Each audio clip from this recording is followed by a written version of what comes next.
Their eyes were watching God. Final exam, 2014. Please refer to the text below for numbers 1 through 7. So the beginning of this was a woman, and she had come back from burying the dead. Not the dead of sick and ailing with friends at the pillow and the feet. She had come back from the sodden and the bloated. The sudden dead, their eyes flung wide open in judgment. The people all saw her come because it was sundown. The sun was gone, but he had left his footprints in the sky. It was time for sitting on porches beside the road. It was the time to hear things talk. These sitters had been tongueless, earless, eyeless conveniences all day long. Mules and other brutes had occupied their skins, but now the sun and the boss man were gone, so the skins felt powerful and human. They became lords of sounds and lesser things. They passed nations through their mouths. Number 1, who is this? A, Nanny, B, Janie, C, Phoebe, or D, Leafy? Number 2, who are the sudden dead? A, the people on the porch, B, Nanny and the Washburns, C, Logan Killicks, or D, Phoebe and her husband? Number 3, where does this part of the story take place? In the muck of the Everglades, B, on Janie's porch and Phoebe's kitchen, C, on Phoebe's porch and Janie's kitchen, or D, in Logan Killick's house? Number 4, who is he? A, the moon, B, Johnny Taylor, C, Logan Killicks, or D, the sun? Number 5, the use of this pronoun he in place of the actual word it references is an example of what type of language? A, metaphor, B, hyperbole, C, personification, or D, folklore? Number 6, this series of sentences implies that the townsmen and women had what types of lives or jobs? A, hard labor and hard lives including farm work, jobs that require little thought and where workers' opinions didn't matter. B, hard lives with office jobs where workers' opinions didn't matter but they made them known anyway. C, hard lives and jobs that required much thought and where workers' opinions did matter.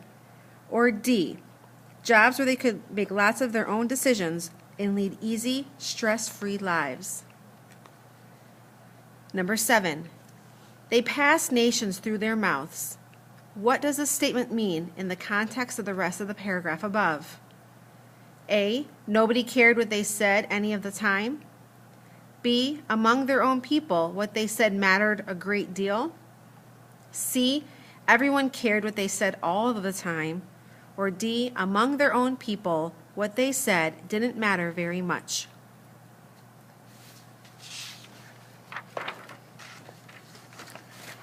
Number 8, read the following passages from chapter 3. In the few days before she went to Logan Killick's and his often mentioned 60 acres, Janie asked inside of herself and out. She was back and forth to the pear tree, continuously wondering and thinking. Finally, out of Nanny's talk and her own conjectures, she made sort of comfort for herself. Yes, she would love Logan after they were married.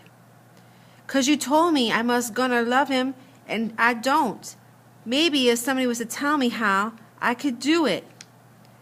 What two ideas are juxtaposed here? A, Janie's ideal of what love and marriage are versus the reality of what it is. B, Nanny talked her into loving Logan Killicks, but she fell out of love with him. C, Janie's pure love of Johnny Taylor and pure hatred of Logan Killicks. Or D, Janie resorts to the fact that she will love Logan Killicks because that's what married people do, then finds she can't love him no matter how hard she tries. Number 9, she knew now that marriage did not make love. Janie's first dream was dead, so she became a woman.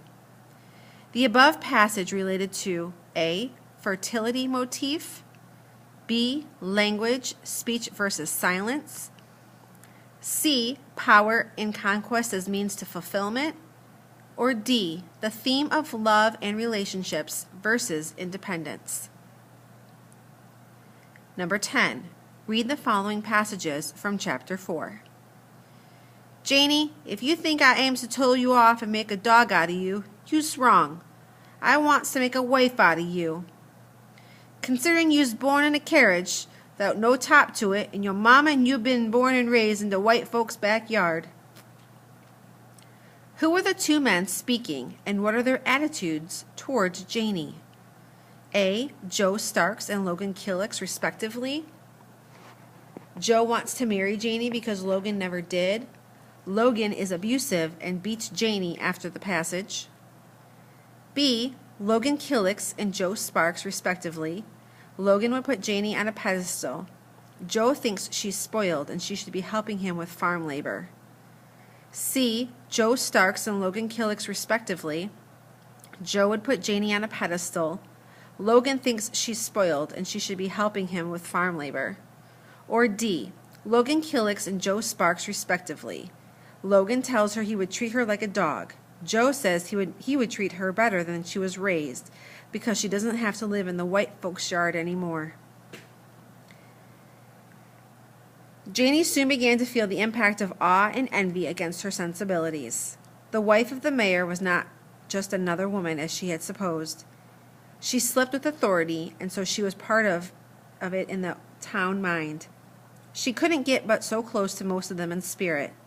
It was especially noticeable after Joe had forced through a town ditch to drain the street in front of the store. They had murmured hotly about slavery being over, but every man had filled his assignment. There was something about Joe Starks that cowed the town. It was not because of his physical fear. He was no fist fighter.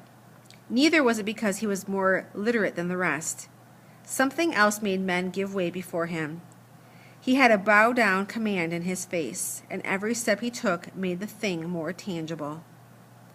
Number 11. The metaphor town mind most refers to A, that Janie is unfriendly towards people and keeps herself separate. B, that Joe doesn't want the mayor's wife socializing with common people. C, the way that Hurston characterizes the town as of one mind, sharing gossip and stories. Or D, that Janie's social position as the mayor's wife creates a distance between her and her neighbors. Number 12. The phrase murmured hotly is an oxymoron that most likely means A, the people of Eatonville were very angry and argued loudly about being forced to work. B, the men argued amongst themselves but completed the job because it made Joe's store more attractive. C, people complained angrily to each other, but not to the mayor. Or D, Joe forced everyone to do whatever he wanted, and people didn't have a say in it anyways. Number 13. Joe Jody Stark's power comes from A, threatening to cut off Walter's hand for touching Janie's hair. B, his immense confidence in the way he controls people around him. C, the town being all African American and insecure about their social position in the Deep South. Or D, having had access to higher education and working in a bank in Atlanta.